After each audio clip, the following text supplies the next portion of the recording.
My name's Phil Jackman, and welcome to this week's In Conversation, in which I talk to people in the Northeast dynamic and exciting cybersecurity industry, brought to you by CyberNorth, Dynamo's Northeast cybersecurity cluster. We're supported by Accenture and the Innovation Super Network, and we're part of the UK Cyber Cluster Collaboration, or UKC3, recognised by DCMS and the National Cybersecurity Centre as representing the region. Today, I'm joined by Tom Johnson, Senior Supervisor at Cyber Architecture, and is currently developing the Raytheon Cyber Academy. Hi, Tom. How are you? Hello. I'm really good, Phil. How are you, mate? Very, very good. Very good. It's a long time since we've actually seen each other. But can you start by telling us a bit about yourself and your current role developing the Cyber Academy? Yeah, sure. So my job is to create content and head up the development alongside two work colleagues on the Raytheon Cyber Academy. We are creating a range of bootcamp type products along with an apprenticeship scheme. So it's really hard work, but it's really rewarding and really good fun. Excellent. We're hoping to have the boot camps up here in the Northeast at some time. Let's see how that goes. Absolutely. Excellent. So we first met when you were at Teesside University, which seems like an awful long time ago. Tell me, what attracted you to cybersecurity as a subject? I think my childhood, I had a bit of a bad childhood, turmoil at home, turmoil at school. I found my only place that I could fit in was online. And I spent a lot of time sort of developing skills pertaining to computing and cyber. I wasn't always a white hat. I wasn't a bad guy, but I think developing those skills at an early age and then moving forward and watching the evolution of technology, I knew it was in my heart, Phil, all along, and I had to push towards it. Back in the day, it was a bit of a clandestine thing. You weren't really allowed to do it, and now it's a career. So it was actually made for me, and I love it. Excellent, excellent. So you've kind of hinted at this, but your LinkedIn profile says that you're not always a white hat. So what's the story behind it, and how did you find yourself on the right path? Right, so I'm always a white hat now. Let me just put that in plain English. When I was younger, I had no moral or ethical guidance. I didn't really know right from wrong. I had all these skills back in the day, quite outdated now, but back in the day they were relatively good. And I just done things for fun and things that I shouldn't have done. So I wouldn't think twice of doing things that would get you into trouble now. Obviously, I've come full circle and I've become a white hat, and I've worked with all sorts of amazing people throughout the industry. So did this experience kind of lead you to your interest in developing cybersecurity for children, education platforms, etc., etc.? Was it that experience that led to it? It absolutely did. It was paramount. And the reason I say that is back in the day, back in the 90s and the noughties, which was the early 2000s, you know, there was laws, rules, regulations, but they weren't enforced as they are now. Now, if I had been caught for things that I'd done when I was a child, it would have destroyed my career, destroyed my life. And, you know, it would have been do not pass go, do not collect £200. But now, as we're moving forward, you know, what I want to do is I want to try and use my experiences to try and encourage young people to follow the right path and to, you know, why do crimes when you can work and get really well paid, and instead of being a burden on society, you know, you looked at it as a protector of society and infrastructure. So that's why I developed these platforms for young people, and I love it, and I continue to develop them.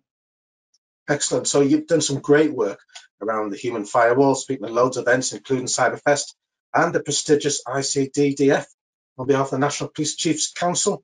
Can you tell us a bit more about this work? Absolutely. So I started off with Cyberfest, as you well know, turned a few heads there. It was, we'll not go into that one, but it was good. It was good. I got asked to go to Sunderland by Northumbria Police to do a talk there. No, it wasn't Northumbria Police. I think it was actually Graham, who works for Sunderland Council, I believe. I might be wrong. They asked me to go to Stadium of Light. I got picked up by Northumbria Police. And then my feet did not touch the ground. I met a guy called Mark Johnson who was awesome. He helped me out in the early days. I've since talked for all sorts of things. Believe it or not, I was actually talking to the police in London last week. So that was great fun. And this is about how using people skills, you can really con your way into past security. Yeah. So I remember you talked about spoofing cards to get you and see how far you could get into buildings. So have you done much of that work since? Yeah, I mean, I do it regularly. I've tested some large organizations. I've worked for certain other organizations doing things, card cloning, that type of things. Part of it, that's the technical side. But then the social side is something that a lot of people forget about. You know, they give you your don't let anyone tailgate and don't click on a phishing email, but that's not enough to defend against the social engineering attack. So I try to go in and educate and try to help out where I can. I do it both under the hat of who I work for and also volunteer as well. Okay, so how much of cybersecurity do you think is down to people rather than technology?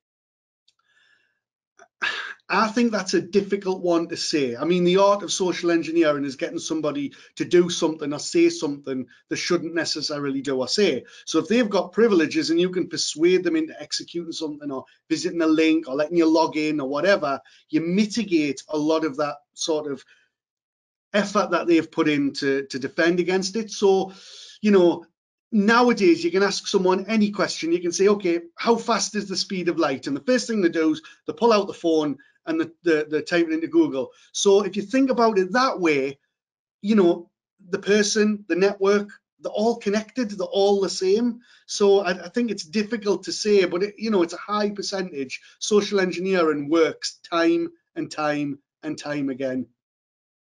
Yeah, we tend to focus on the technical issues rather than the people volunteer. Okay, Yeah. so you've had spells lecturing and teaching on cybersecurity with Raytheon QA. What attracted you to this aspect of cybersecurity rather than staying on the tools? I think I like sharing the knowledge that I've got. I like empowering people. I like people to believe in themselves. There's nothing nicer than seeing, you know, a single mother of two who's never touched a computer before, and then, you know, she studies with me. She gets her qualifications, certifications, and then boom, she gets offered a job, and it's changed her life. You know, could be a man who's not had any work for a while and goes into it and boom, gets a job. And there's nothing better than seeing those eyes light up and like, you know, I can do this. And it's good juju. I like it. It makes me feel good. So that's why I do it. Excellent, excellent. So I don't think not many people know about Raytheon, although it's a massive conglomerate. Can you say a bit more about them and what you're doing with them now? Absolutely. It's one of the largest aerospace companies in the world. The section that I work for is specifically around training and empowering people. We are creating this amazing Raytheon Cyber Academy.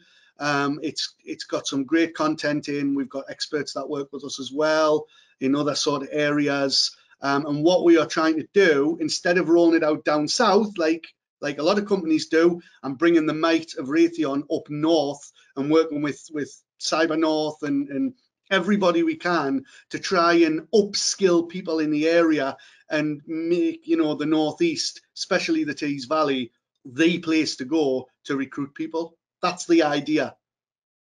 And who's your target market? Is it people without work or young people or what? Our target market is anybody, pretty much. You know, we want to encourage people to upskill. So we've had people like chefs come on the course and all sorts of different types of people. And then they've sort of graduated through the Cyber Academy and they've been offered work.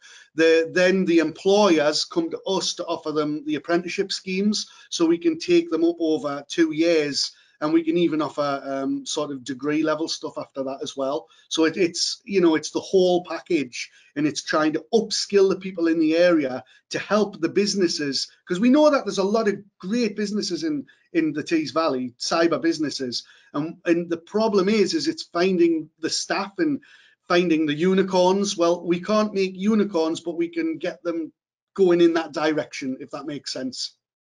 Indeed, indeed. I look out for the unicorns in Tees Valley, and there you go. So it's been great seeing you come on since 5 years ago that I first met you, seeing your career change. It's really amazing. So what's next for Tom Johnson?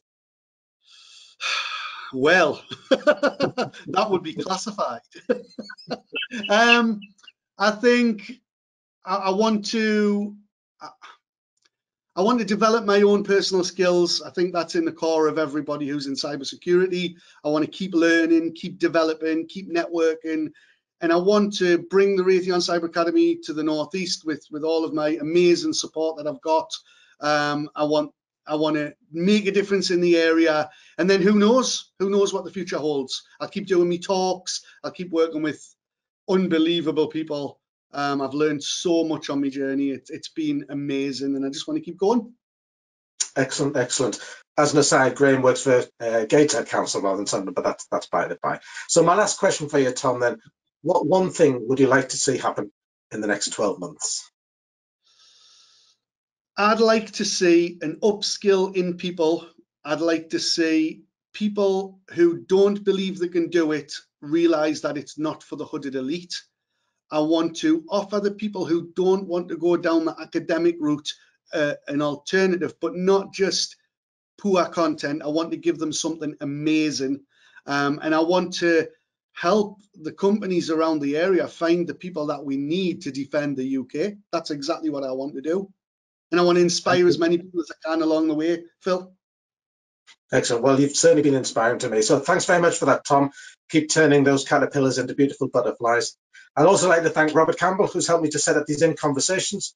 So look out for the next in our series. And if you're interested in taking part or know somebody who would, please get in touch. Thanks very much, Tom. You're very welcome. Take care, mate.